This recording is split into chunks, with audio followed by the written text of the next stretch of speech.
Thank you so much for that presentation, and I just wanted to update on the state of the opposition in the country today.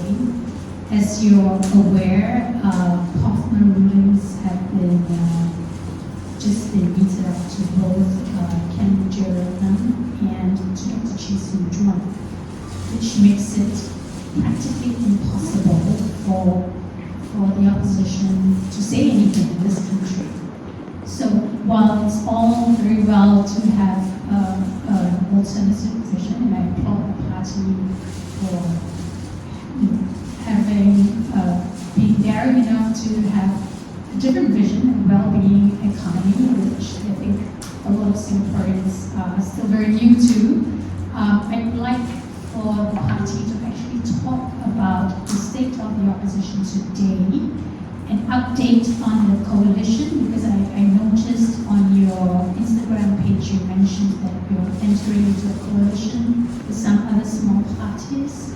Can you please give us an update on that? And how do you think the opposition stands a chance in the so-called upcoming election when Harman just won a thumping 80% and they have the powers of incumbency to their side? And why should the opposition even contest the election when you've outlined all the problems in the country, such as the world's most expensive city that we are living in, and obviously, there's very little confidence in both the ruling party and the opposition. I know that's a very long-winded way of asking a question, but to summarize the state of the opposition and how do you think you're going to stand a chance competing in the election? Thank you.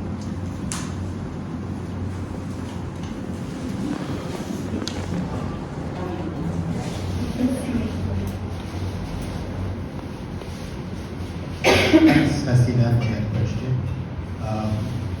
Some of our coalition, I can't speak for every other political party which is in Singapore, but speaking for the Red Dot United alone, we know that it is we know that the odds are stacked against us, and but we also feel that a significant number of Singaporeans feel that there has to be change, and we want to present ourselves as an alternative to the people who want change. But we know that although Red Dot United is a relatively small party, we barely have 150, 200 members and volunteers. Nothing compared to the thousands of people that the ruling party may have, and the tens of thousands that they may have in, like, for example, the People's Association and so on and so forth. But still, we feel that we can offer a credible challenge to the ruling party, despite the odds that are stacked against us. And to tip the odds a little bit in our favor, we have gone into a coalition with 3 other political parties, some of whom, for example, the 3 other political parties being the National Solidarity Party, the Singapore People's Party, and the Singapore United Party. As to the, as to whether it's enough, I think it's really up to Singaporeans to decide. I think it's plain for everyone to see that in RDU, we try to punch above our weight.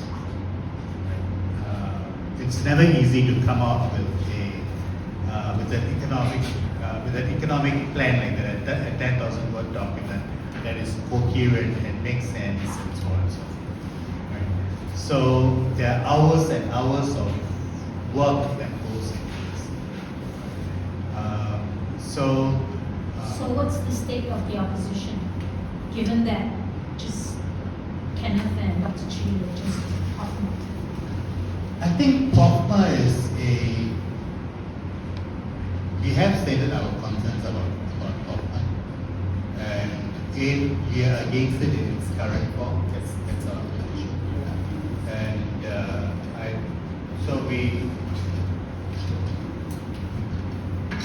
I think, in that sense,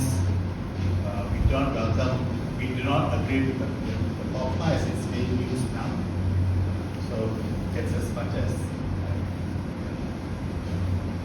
So how are you going to mount a credible challenge to the ruling party?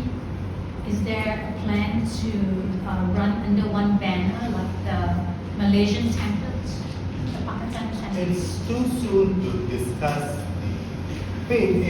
the Singapore's landscape is very different from the Malaysian landscape for that matter, right? So what works in Malaysia may not work in Singapore. So we who are in opposition camp, we are constantly thinking and evaluating how best to mount a credible opposition to it. Which, I think our thoughts will be clearer nearer the election. Our budget does call for the cutting of wastage of the ministerial salaries, and we're not calling for a cut for the sake of calling for a cut. There is a reason behind it. We want the median wages to rise, which is why we have asked for the minister's salary to be pegged to the median salaries of Singaporeans. Because when your salary is pegged to the median wages of Singaporeans, you will constantly think as to how to increase the salaries of the broad middle, right? Whereas now the salaries are pegged to the top income earners in Singapore. So it's human nature, right? When you have a vested interest in something, you will think how to grow that pie which you have a vested interest in. We constantly hear about a lot of perks. Singapore being a heaven even for people who are rich and wealthy, high income earners, and so on and so forth. So how can we recalibrate from the focus on this group of people to the people who are in the broad middle, the median income? So this is why in our proposal we have called especially for the minister's salaries to impact the multiples of the median income. With regards to your question on vouchers, I totally agree with you.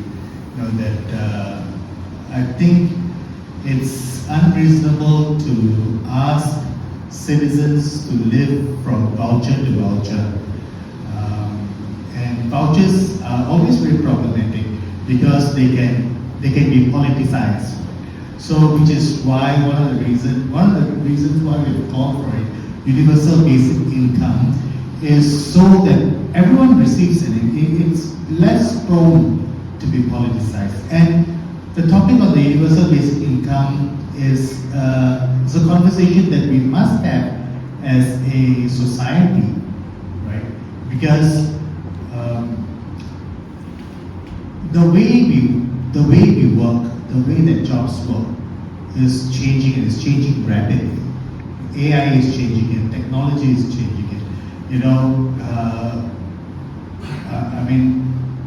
Lawyers are leveraging on technology and AI. So doctors are leveraging on AI and technology. Like for example, I don't know how many of you have heard of Doctor Anywhere. You don't have to visit a doctor physically, but you can use an app to speak to a doctor and the medicine gets dispensed to you.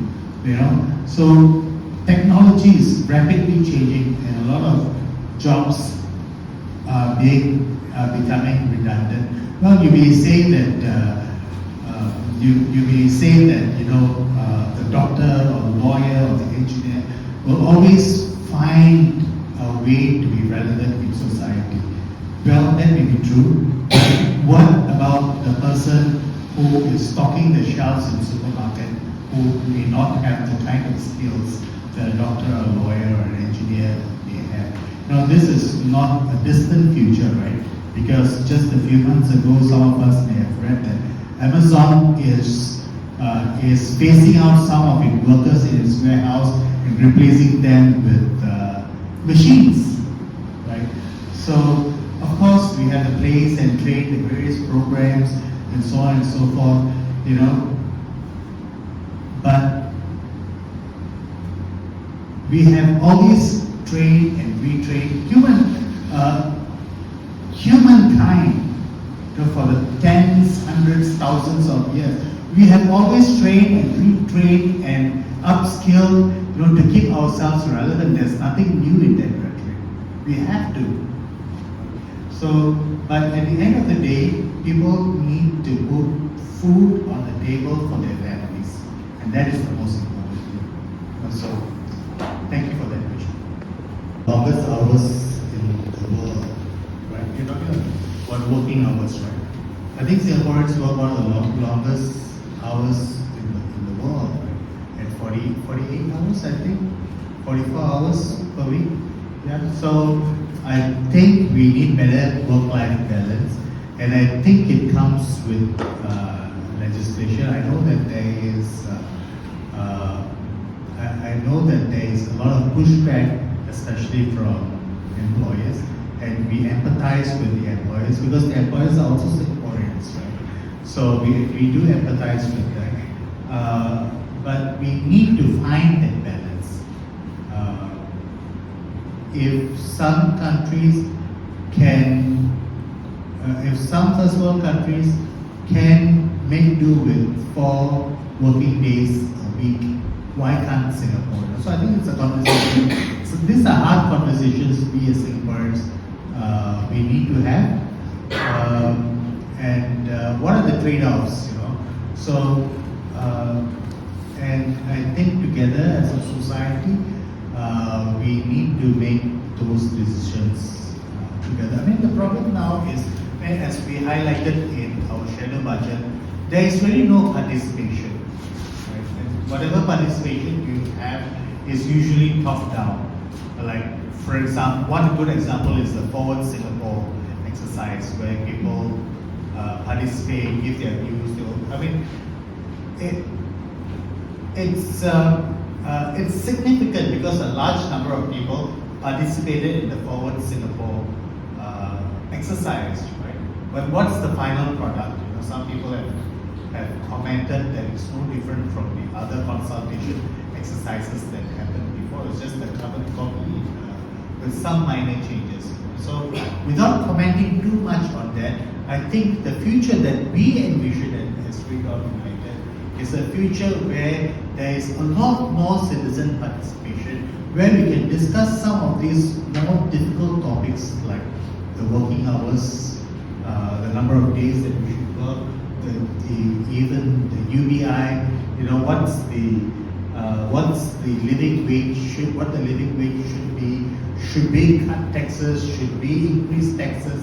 You know, so these we should have a participatory economy, you know, and that's what we envision, and that's what we want. Hello, boys and girls. Welcome to Band Social Club. Hello, I'm City Boy, and I hope all of you will give me your support by subscribing to Band Social Club. Why? Because Band Social Club is a platform for ordinary folks like us, all of us, so that our voices can be heard. Yeah, we may not be well spoken, but we speak from our hearts. So let us all support YouTube channel Band Social Club. Thank you.